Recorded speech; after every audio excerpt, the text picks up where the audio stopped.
Same channel where we'll be looking at the 500s and the 200 meters. Loads of exciting stuff coming up there. But we go for the last race of the day, which is the flying fours, the K4 men 1000, where they're really going to get some speed up, going down the lanes. Belarus, Italy, Czech Republic, Denmark, Russia, Germany, and Slovakia. Who'd you like in this? Well, you can't really go further than the current world champions Germany in lane number 6. They've changed the lineup since they qualified back in CZECH last year.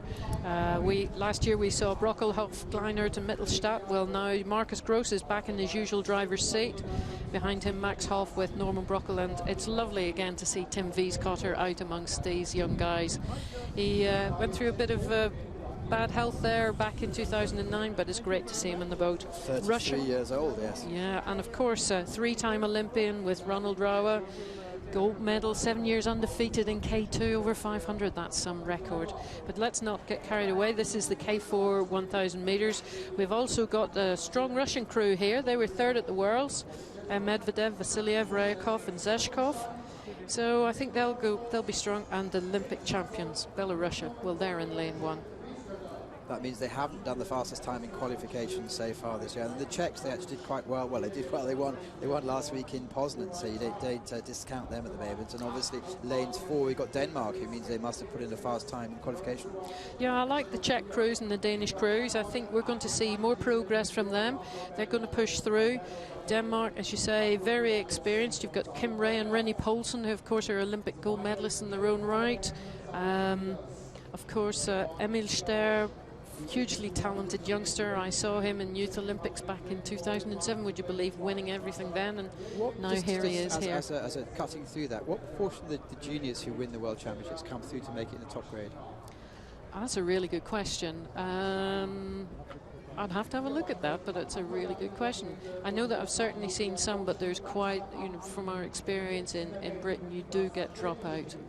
Mainly just, I suppose, it's so much effort, isn't it, to get to this level? And also, it's so different when you get to seniors as opposed to juniors. Juniors, you have this artificial age band, right, and maturity plays such an important role in it, and they're ready to go. And they're off. The last event live today, it's the K4 men, 1,000 meters, blades flying as they go down the course.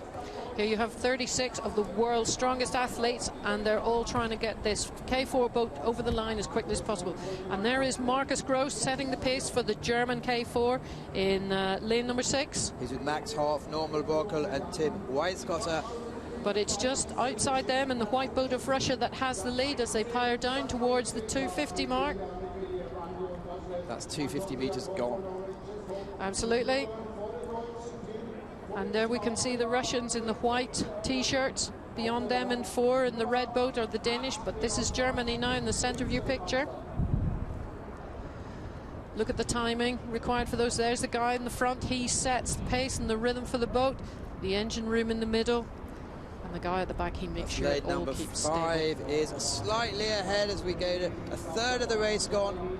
See the Czech Republic boat, Havel, Treffel, Dostal and Sterba, they're right up there as well. Well, they won last week, so they've also got a lot of confidence coming into this regatta. And there's a great vibe around this boat from Czech. They're expecting great things from them, and rightly so. And instead, they're moving ahead. A third of a boat length ahead as we approach the halfway line. As you can see, the guys in positions 2, 3 and 4, it's just head down and follow the guy in the front. But it's very close. We've got, we've got the Czech Republic, Denmark not doing so badly, Russia doing also good, but Germany, it's to see what they can do. Lane 8, the Australians, they're coming through here in lane number 8, but as you can see, the action seems to be in the middle with the Czechs in 3, Danes in 4 and Russia in 5.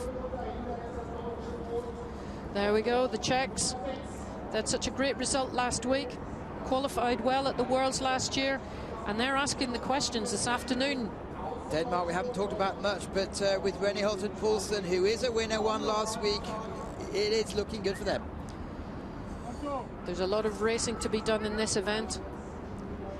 They'll be lifting the rate as they come in towards the 200 meters. And here's Denmark, they're pushing through. 200 meters to go. We've got 3 boats in a line. Kim Ray has called the burn on the Danish boat, and they've overtaken the Czechs, with Russia just sliding back into 3rd place. But the Aussies here in lane 8, they're not out of it completely. The Czechs have responded.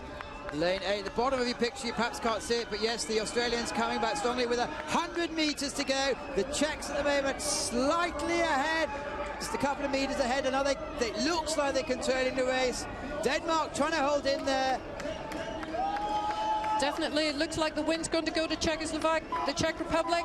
Second place, went to Russia maybe by a nose from the Danes. But that's good form from the Czech Republic, second victory in a row. Definitely, Czech Republic look very, very good there. They will be very pleased with that. That was a close one to end the day with, wasn't it? You can't tell who's going to lead. It's not a case of going out there and holding on. It's a case of getting overtaken, showing your guts, coming back, and finally they held on there for the wonderful win. And they'll be very, very happy with that performance. And the unofficial results showing Czech, Denmark and Russia, the top three.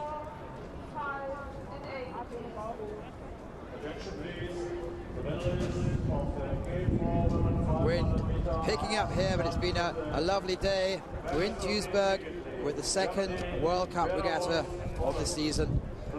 Germany 7th there. Now that might cause some head scratching in the German camp around the compilation of that crew, but there's no doubt about the winners. That was a superb race from the Czech Republic. Daniel Havel, Lucas Treffel, Josef Dostal and Jan Sterba.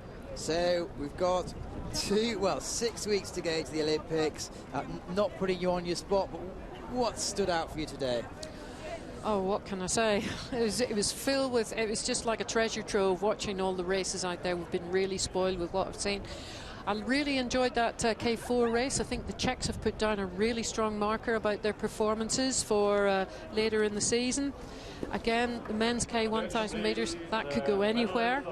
C1, Vadim Menkov, I thought did really, really well to come through in that. Tilly, I had a bit of a shock. As I say, as it was his first race of the season, we don't know how the form goes out there. Absolutely, and a long way to go. And again, in the women's K1, Danuta Kozak had a good performance, but again, we'll wait and see what the verdict is in Nicole Reinhardt, because if she's fully